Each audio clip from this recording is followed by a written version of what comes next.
Many serious plastic waste-related issues around the world are not concentrated in our country alone. According to the report, around 80% of plastic in our sea come from land with a significant portion entering the sea via the river. Over the period 2 years, the number of months per year in which severe pollution level of fecal coliform bacteria occur in different rivers around the world. This global water quality database visualizes water quality parameters for major rivers around the world. Malaysia throws away 17,000 tons of food daily. There is obviously an environmental effect from this food waste, as every food that gets thrown away at landfill contributes toward the pollution by way of carbon dioxide emission. Food waste currently is one of the largest greenhouse gas contributors globally. This results in larger issues such as water pollution, air pollution, and climate change. Clinical and medical waste from frontline workers in hospital has been illegally thrown in the landfill.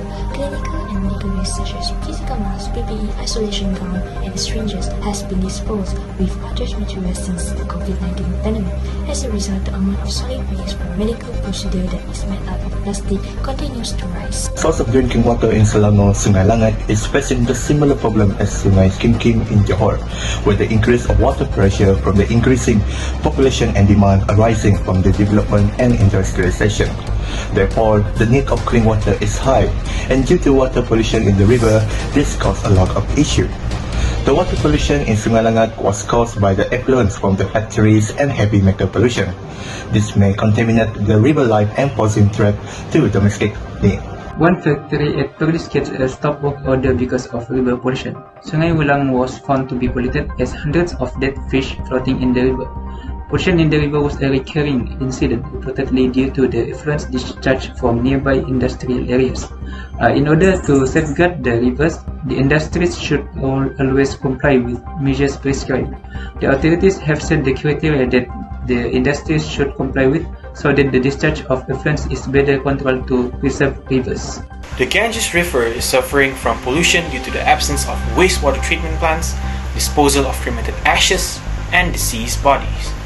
This creates a hotspot for antibiotic resistance transmission as the river exceeds the maximum standard of fecal content for water safety, harboring the resistant bacteria strains. Did you know agriculture can cause water pollution? In agricultural practice, such as farming, agrochemical can be discharged into the water body through the uses of fertilizer, which can contaminate both groundwater and surface water. To overcome this issue, farmers need to apply the fertilizer in the proper amount, at the right time of the year, and with the right method that can significantly reduce how much the chemical reach the water body. Trawling is a fishing method that involves pulling a fishing net through the water. However, these nets are frequently discarded at sea, hence increase the amount of solid waste. These nets negatively impact sea life as it traps marine animals, which leads to death. This issue can be solved by collaborating with NGOs for campaigns to educate fishermen of proper disposal of their nets and the consequences. The nets should be recycled, which can produce new products. Water pollution because of radioactive substances occurs when the water has depositions of radioactive materials. The impacts could be genetic mutation where it leads to damage to DNA. Radioactive also will cause diseases, especially cancer, which is the most dominant radiation-related disease. Radioactive waste should be disposed of and handled properly. It also can be recycled and reused. Lastly, use other source energy. Household waste has grown into a major urban concern due to growing garbage volume with more complex material composition containing toxic and hazardous elements. The process of collection, separation, and transportation can also pose severe health hazards and risk to those working with this waste.